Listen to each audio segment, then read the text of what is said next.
अस्सलाम वालेकुम व्यूअर्स, मैं हूं आपका अपना होस्ट सुहेल भट्टी और आप देख रहे हैं सीटीवी न्यूज़। नाज़रीन, सीटीवी न्यूज़ की टीम के साथ इस वक्त मैं मौजूद हूं प्रॉपर्टी एक्सपर्ट पर और आज के हमारे स्पेशल गेस्ट हैं, किसी भी तारफ के मुताज नहीं, अरसे दराज से प्रॉपर्टी के बिजनेस से मुंसलिक हैं। शाहिद साहब इनका नाम है, शाहिद यकूब। आइए इनसे मिलते हैं, बातचीत करते और इनसे पूछते हैं ओवरसीज पाकिस्तानियों को ये क्या सुजेस्ट करेंगे कि अभी कहाँ पे सुनहरी मौका है वहाँ पे इन्वेस्टमेंट की जाए। सो मेरे साथ रहिएगा, मिलते हैं आज के हमारे स्पेशल गेस्ट शाहिद यकूब साहब से। जी अस्सलाम वालेकुम सर। वालेकुम सलाम। अल्लाह का शुक्र अल्हम्दुलिल्लाह। पहले तो ये कि मेरे ऑफिस का नाम स्टेट एक्सपर्ट्स है, साहब को ना वो प्रॉपर्टी एक्सपर्ट्स बोल रहे थे, इस नाम से कोई और ऑफिस भी है। तो मैं स्टेट एक्सपर्ट्स के नाम से ऑफिस है जिसको ओन करता हूँ, उसका CEO हूँ और DHA हमारा एक फ्रेंड बिजनेस ग्रुप है, उसका मैं चेयरमैन हूँ। तो अल्हम्दुलिल्लाह 25 साल हो गए हैं रियल एस्टेट का काम करते हुए यहाँ लाहौर में और 2007 से अपना ऑफिस रन कर रहा हूँ यहाँ DHA में। जी वेरी नाइस, ठीक है। अच्छा सर, और हमारे व्यूवर्स को बताइएगा किससे इंस्पायर हो के आप प्रॉपर्टी के बिजनेस में आए, इसी को आपने क्यों सेलेक्ट किया, क्या वजह है इस बिजनेस में, क्या ऐसा है? बेसिकली इनफैक्ट जो हकीकत है वो हमें तो ज़रूरत इस काम में लेके आई है।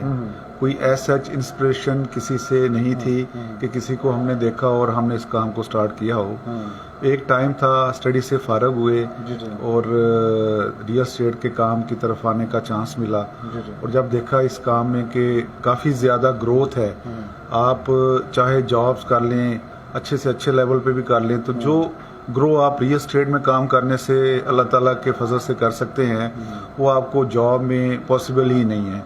तो ये चीज़ सोचते हुए इसी चीज़ की इंस्पिरेशन थी जिसकी वजह से इस फील्ड को ज्वाइन किया और इस पे अल्हम्दुलिल्लाह दिन रात मेहनत की और अल्लाह ताला ने बहुत ज़्यादा रिवार्ड दिया। अल्लाह का जितना शुक्र अदा किया जाए काम।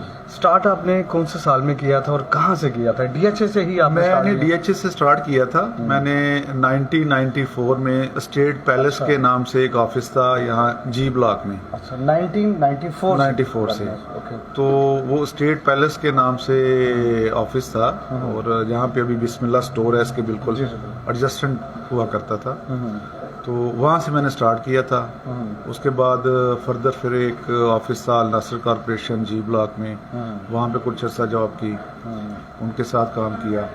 तो उसके बाद चौहान स्टेट पे काम किया, चौहान स्टेट पे काफ़ी अर्सा चौहान स्टेट पे काम किया। ठीक है। और चौहान स्टेट एक ऐसा प्लेटफॉर्म है कि वहाँ से यूसुफ चौहान साहब बिल्कुल ऑन करते हैं और चौहान स्टेट पे जिस बंदे ने भी काम किया है और बड़ा डिसिप्लिन अदारा है और पूरी एक यूनिवर्सिटी है चौहान स्टेट ना।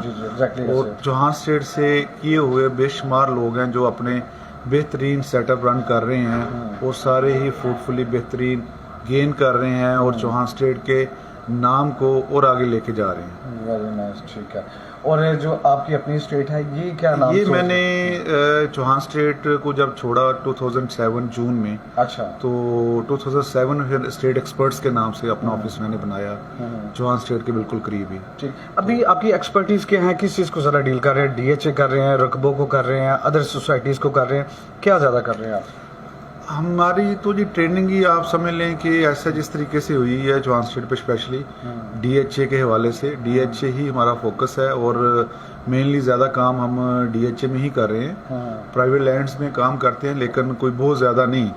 फोकसली जो काम है वो DHA है। DHA लाहौर हो जाए, DHA Quetta, DHA Multan, DHA Gujranwala, जहाँ भी DHA है उसके साथ हम काम करते हुए कंफर्टेबल फील करते हैं और उसी में हमारी अल्हम्दुलिल्लाह ग्रिप है।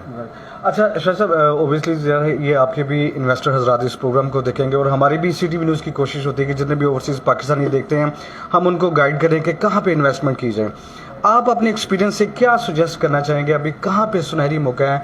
DHA मुल्तान में की जाए, कोयटा बेहतर है, गुजरांवाला बेहतर है, लाहौर में 9 प्रिज्म बेहतर है, 9 टाउन? आप अपने एक्सपीरियंस से क्या सुजेस्ट करना चाहेंगे? ऐसा है कि डिपेंड करता है कि आप जो इन्वेस्टमेंट करना चाह रहे हैं आप कितने अरसे के लिए करना चाह रहे हैं। शॉर्ट टर्म इन्वेस्टमेंट है, लॉन्ग टर्म इन्वेस्टमेंट है और कितना आप वेट कर सकते हैं। बेसिकली पिछले जो 1 साल 2 साल रियल एस्टेट में गुजरे हैं इसमें इतने रैपिडली चेंज आया प्राइसेस में कि बहुत ज़्यादा लोगों ने गेन किया है। स्पेशली ओवरसीज़ बहुत ज़्यादा इन्वेस्टमेंट पाकिस्तान में आई है और ओवरसीज़ हमारे लोग काफ़ी हैप्पी हैं जिन्होंने भी इन्वेस्टमेंट आज से 2 साल पहले लाहौर में की थी। और मोस्टली ओवरसीज आपको पता है DHA में ही इन्वेस्टमेंट करना जो है ना वो पसंद करते हैं, क्योंकि यहाँ पे ट्रांसपेरेंसी है, कोई इश्यूज नहीं है, लैंड स्टेटस बड़ा क्लियर होता है इस वजह से। तो पिछले 2 साल में ऑलमोस्ट आप समझ लें कि प्राइसेस डबल हो गई हैं, तो अच्छा गेन किया लोगों ने। और शॉर्ट टाइम की चीजें का बात करें, शॉर्ट टाइम इन्वेस्टर ये सोचता है कि यार मुझे जल्दी से जल्दी प्रॉफिट मिल जाए। नहीं, एक्चुअली ये है कि इस वक्त जो सिनेरियो है ना कि ओवरऑल प्राइसेस हर जगह पे काफी एक लेवल पे पहुंच चुकी हुई हैं और थोड़ा सा स्टैटिक है मार्केट इस वक्त ना, जिसकी बहुत सारे फैक्टर्स हैं। पॉलिटिकली भी एक थोड़ा सा सिनेरियो है जिसकी वजह से लोग थोड़े से रुके हुए हैं इन्वेस्टमेंट करने के लिए। इंटरेस्ट रेट जो है ना वो day by day government increase कर रही है, जिसकी वजह से थोड़ा सा लोगों को है कि जी बैंक्स रेट बढ़ा रहे हैं तो क्यों ना बैंक की तरफ जाया जाए। तो इस तरह के आजकल कुछ फैक्टर्स हैं जिसकी वजह से रियल एस्टेट में एक स्टैटिक पोजीशन है। अगर आप समझते हैं कि हम किसी को कहें कि 2 महीने में 3 महीने में आपकी अमाउंट इतनी बढ़ जाएगी, तो वो ऐसे प्रैक्टिकली नहीं है, ठीक है ना। ये अगर कोई ये सोच के इन्वेस्टमेंट करना चाह रहा है मैं 2-3 महीने में बड़ा अच्छा गेन कर लूंगा रियल एस्टेट में, तो फिलहाल ऐसी कोई चीज़ नहीं है। आपको थोड़ा सा वेट करना पड़ेगा। कोई भी चीज़ अगर आप लेते हैं, कोई प्लॉट कहीं में इन्वेस्टमेंट करते हैं, तो आप कम से कम मिनिमम 6 से 8 महीने और साल तक की प्लान करके इन्वेस्टमेंट करें।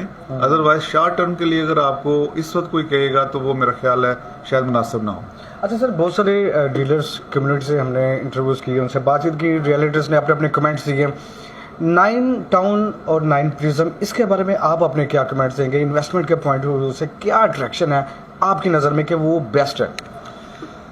देखिए, 2 चीज़ें आपने पूछी हैं, एक तो 9 टाउन और 9 प्रिज्म। 9 टाउन वो एरिया है जो आज से बहुत अरसा पहले डेवलप होके हैंड ओवर हो गया था, और उसमें पोजेशन बहुत देर पहले ही अनाउंस DHA ने कर दिया था, लेकिन काफ़ी निगलेक्टेड रहा है बड़ी देर तक वो एरिया ना। तो अब आके चूंकि DHA ने उसकी बड़ी एक बेहतरीन अप्रोच दे दी है, जो अंडरपास DHA ने फेज 6 से 9 टाउन को कनेक्ट करके ऑपरेशनल कर दिया है, तो उसकी वजह से ऑलमोस्ट वहाँ भी प्राइसेस डबल हो गई हैं बहुत थोड़े अरसे में। और अब बहुत सारे बिल्डर्स का ट्रेंड भी 9 टाउन की तरफ है कंस्ट्रक्शन के पॉइंट ऑफ व्यू से। 5 मरले की कैटेगरी में 9 टाउन, 5 मरले, 8 मरले और 10 मरले की इनफैक्ट ये कैटेगरी है। तो अब इस छोटी कैटेगरी में पोजेशन एरिया में लोगों के पास कोई और अपॉर्चुनिटी है नहीं। ठीक है। फेज 5 में ऑलमोस्ट 5 मरले के प्लॉट टोटल डेवलप हो चुके हैं। फेज 6 में 90% जो है डेवलपमेंट हो चुकी है, चंद एक प्लॉट खाली होंगे फेज 6 में भी। तो इसलिए अब लोगों के पास 5 मरले और 8 मरले और 10 मरले की कैटेगरी में 9 टाउन के अलावा कोई और अपॉर्चुनिटी है नहीं जिसमें वो अपना घर बना सकें कम बजट में, और बिल्डर पॉइंट ऑफ व्यू से वो कंस्ट्रक्शन करवा के उससे अच्छा गेन ले सकें। तो इसलिए 9 टाउन जो है ना वो उसने काफ़ी फ्लोरिश किया है प्राइसेस के हिसाब से, और वहाँ पे अब अच्छी खासी कम्युनिटी वहाँ पे रह भी रही है। अब वहाँ पे कमर्शियल एरिया डेवलप हो गया है, वहाँ मार्ट्स बन गए हैं और सारी फैसिलिटीज डोर स्टेप पे वहाँ पे अवेलेबल हो रही हैं। पार्क बन चुका है वहाँ पे, तो लोगों को हाँ जी पार्क्स वहाँ पे अभी मौजूद हैं। कमर्शियल एरिया बेसिक जो नेसेसिटीज हैं वो अब 9 टाउन में अवेलेबल हैं, जिसकी वजह से काफी ज्यादा ट्रेंड है लोगों का 9 टाउन की तरफ। 9 टाउन अगर हम 9 प्रिज्म की बात करें तो 9 प्रिज्म जो है वो बिल्कुल एडजस्टेंट है 9 टाउन के साथ, और एक काफी बड़ा फेज है DHA का, और काफी DHA ने इसको बनाने में, डेवलप करने में बड़ा टाइम लगा के एक अच्छी चीज, अच्छी प्रोडक्ट सामने लेके आए हैं। तो कमर्शियल के पॉइंट ऑफ व्यू से सुनने में आया कि वो बेहतर है, सभी यही आपके नहीं ओवरऑल सभी बेहतर है, ना सिर्फ कमर्शियल, रेजिडेंशियल भी वहाँ पे बहुत बेहतर है, क्योंकि उसकी अप्रोच इनफैक्ट बहुत अच्छी है। आप जिस तरीके से रिंग रोड का एक इंटरचेंज फेज 6 में है, नवाज शरीफ इंटरचेंज जिसको बोलते हैं, कि आप जब रिंग रोड से आते हैं तो आप फेज 6 को भी एक टाइम पे जो हिट मिला है प्राइसेस के लिहाज से और उसके डेवलपमेंट के लिहाज से, रिंग रोड का इंटरचेंज जब बना है यहाँ पे, तो उसके बाद एक वहाँ पे एक सिनेरियो ही चेंज हो गया है। जी। तो इसी तरह अब 9 प्रिज्म 9 फेज 6 के बाद जो नेक्स्ट आगे इंटरचेंज आ रहा है जब मौजूद है वो 9 प्रिज्म के अंदर है। इनफैक्ट जब वहाँ से आप आशियाना इंटरचेंज कहलाता है, आप एग्जिट करते हैं तो बिल्कुल आप 9 प्रिज्म के अंदर मौजूद होते हैं। तो इसलिए लोग उसको जो फोरकास्ट कर रहे हैं फ्यूचर में फेज 6 के हवाले से रेफरेंस ले रहे हैं कि जो प्राइसेस आज फेज 6 में है, in the longer run 9 prism में भी वही प्राइसेस इंशाल्लाह ताला हो जाएंगी जब वहाँ पे कम्युनिटी लिविंग स्टार्ट हो जाएगी। अब वहाँ पे कितने का कमर्शियल, कितने का वहाँ पे अभी 2 सेक्टर्स का पोजेशन तो DHA ने रेजिडेंशियल दे दी है, जी। और कमर्शियल जो है जिसकी आप बात कर रहे हैं, तो कमर्शियल उसके उन्होंने जो डेवलप किए हैं जोन 1, जोन 2, जोन 3, इसके अलावा ओवल कमर्शियल वगैरह, बड़ा अच्छा कमर्शियल डेवलप DHA वहाँ पे कर रहा है। और कमर्शियल में हम कह सकते हैं कि इस टाइम के लिहाज से अगर देखा जाए तो काफ़ी अप्रिसिएशन हो चुकी है। कमर्शियल की प्राइसेस ऑलरेडी इस वक्त उस लेवल पे जा चुकी हैं जो एक पॉपुलेटेड एरिया में होनी चाहिए। तो मेरा नहीं ख्याल कि नियर फ्यूचर में कमर्शियल में कोई और मजीद जंप आए, क्यों कमर्शियल ऑलरेडी वहाँ पे इंक्रीज करके जो हमारा पोजेशन एरिया जहाँ पे डेवलप एरिया में रेट्स होते हैं उनके बराबर आ चुका हुआ है। तो इसलिए कमर्शियल के रेट्स में नियर फ्यूचर में तो कोई ऐसा जंप नज़र नहीं आ रहा 9 में, लेकिन with the passage of time जिस तरह डेवलपमेंट होती जाएगी, लोग वहाँ पे आबाद होना शुरू हो जाएंगे, तो इंशाल्लाह ताला इंक्रीज होता जाएगा। अच्छा शायद साहब, लास्ट मेरा क्वेश्चन है, DHA तो ओवरऑल ही बेस्ट है, किसी भी जगह पे आप कर ले, आपकी इन्वेस्टमेंट सेफ एंड सिक्योर है। तीनों में से DHA मुल्तान, DHA गुजरांवाला और DHA कोयटा, इसमें से क्या समझते हैं कि सबसे बेस्ट क्या है, कहाँ पे इन्वेस्टमेंट की जाए? इसमें अभी तक जो मेरा एक्सपीरियंस है, तो मैं तो कहूँगा DHA मुल्तान जो है ना वो सरफरिस्त है इनसे। अच्छा, वो टॉप ऑफ द लाइन है। ठीक हो गया। उसकी रीज़न ये है कि अभी तक जो DHA लाहौर, कराची, इस्लामाबाद के बाद DHA जो आया था उनके सबके बाद वो DHA गुजरांवाला था। ठीक है। लेकिन DHA गुजरांवाला में डेवलपमेंट पेस जो है ना डेवलपमेंट की वो उस तरीके से नहीं है जो मुल्तान में है। DHA मुल्तान की अभी तक के जितने DHA हैं, अगर आप फिजिकली वहाँ पे कोई भी जाके विजिट करता है तो जो इंफ्रास्ट्रक्चर उन्होंने डेवलप कर दिया है उसकी कोई मिसाल नहीं है। ठीक है। मतलब किसी भी DHA को उन्होंने हर DHA को बीट कर दिया है अपने डेवलपमेंट के पॉइंट ऑफ व्यू से। इंफ्रास्ट्रक्चर बहुत ही आला है DHA मुल्तान का, और पेस ऑफ वर्क इतना अच्छा है कि जो वो कमिटमेंट करते हैं कि हम इतने अरसे में इस सेक्टर को पोजीशन दे देंगे, तो वो उससे पहले दे चुके होते हैं। तो ये अनफॉर्चुनेट बाकी DHAs में हमने देखा जाए तो उस तरीके से नहीं है। जो कमिटमेंट जो डेट दी जाती है उससे भी काफ़ी टाइम गुजर जाता है और डेवलपमेंट नहीं हो पाती, डिले हो जाती हैं। लेकिन DHA मुल्तान इस हवाले से सबसे आगे है कि वो जो कमिटमेंट डेवलपमेंट की करता है उससे पहले उस एरिया को डेवलप करके हैंड ओवर कर देता है। अच्छा, इनके आप फर्स्ट आप कहना चाहेंगे कि DHA मुल्तान जी, DHA मुल्तान। उसके बाद सेकंड ऑप्शन में आए कोयटा या गुजरांवाला? नहीं, गुजरांवाला डेफिनेटली गुजरांवाला। हाँ, क्योंकि बेसिकली इसकी अप्रोच वगैरह की क्या अप्रोच की भी आप कह सकते हैं। दूसरा ये कि ये ऑन ग्राउंड अवेलेबल है। DHA मुल्तान में पोजेशन है मोस्टली, वहाँ पे सेक्टर्स, वहाँ पे लोग घर बना के रह रहे हैं, कमर्शियल बनना शुरू हो गए हैं, वहाँ पे जू बन गया, वहाँ पे रेस्टोरेंट बन गया, वहाँ पे पार्क्स बन गए हैं, वहाँ पे गोल्फ कोर्स बन चुका है जिसमें इंटरनेशनल टूर्नामेंट हो चुके हैं।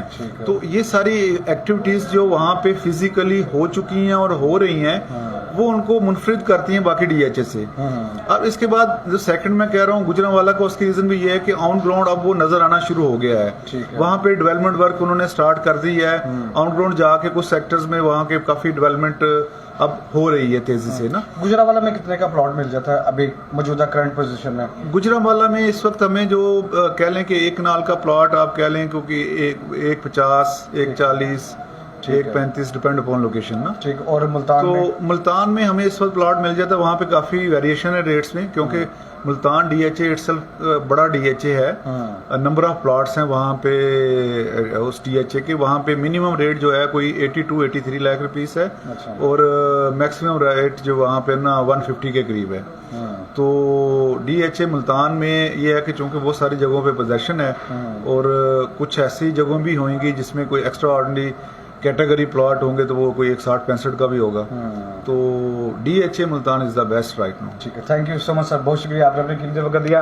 नाज़रीन, वंस अगेन आपको एक बार फिर से बता चलूँ, आज के हमारे स्पेशल गेस्ट हैं जी शाहिद यकूब इनका नाम है।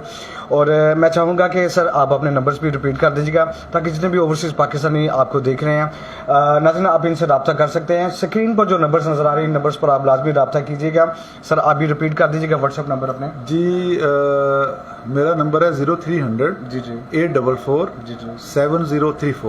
ठीक है। और सर अपनी लोकेशन भी बता दीजिएगा ताकि जो लाहौर की सराउंडिंग में जितने भी model town, garden town, defence में लोग रह रहे हैं, फिजिकली कोई आप विजिट करना चाहें, फैमिलीज आना चाहें, कोई घर प्लॉट इन्वेस्टमेंट के पॉइंट ऑफ व्यू से विजिट करना चाहें, अपना एड्रेस भी बता दीजिएगा। मेरा एड्रेस है F15 फेज 1 DHA लाहौर।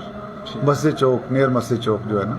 ठीक है, thank you so much sir, बहुत शुक्रिया, आपने अपना वेलकम कीमती वक्त सर। दिया। जाते जाते मीठे से कमेंट्स हमारे चैनल के बारे में भी, सिटी न्यूज़ के बारे में कैसा लगा, हमारी टीम आपके पास है। जी, मेरा फर्स्ट एक्सपीरियंस है सिटी न्यूज़ के साथ, थैंक यू तो आई होप कि इंशाल्लाह फ्लोरिश करेगी और हम वक्फे से इंशाल्लाह आपसे मिलते रहेंगे। आपको भी हम रिक्वेस्ट करेंगे कि आप भी हमें जो है ना फ्यूचर में भी टाइम दें Thank you. और कोशिश करेंगे हम अपने जो देखने वाले सामीन हैं उनको बेस्ट से बेस्ट इंफॉर्मेशन प्रोवाइड कर सकें रियल स्टेट के हवाले से, और उनको गाइडलाइन दे सकें कि इस वक्त कहाँ पे इन्वेस्टमेंट करनी चाहिए और कौन सा एरिया ज़्यादा बेहतर है। ठीक है, बहुत शुक्रिया sir, thank you so much. नाज़रीन, कमेंट बॉक्स में लाजमी आपने कमेंट्स करने हैं। आज का जो इंटरव्यू था, शाहिद यकूब साहब, आपको कैसा लगा, और इन्वेस्टमेंट के पॉइंट ऑफ व्यू से जो उन्होंने सजेस्ट आपको किया, वो इनकी राय आपको कैसी लगी, क्योंकि आपका फीडबैक हमारे लिए, हमारे चैनल के लिए खासतौर पर एनर्जी का काम सर अंजाम देता है। अपने होस्ट सुहेल भट्टी को इजाज़त दीजिएगा।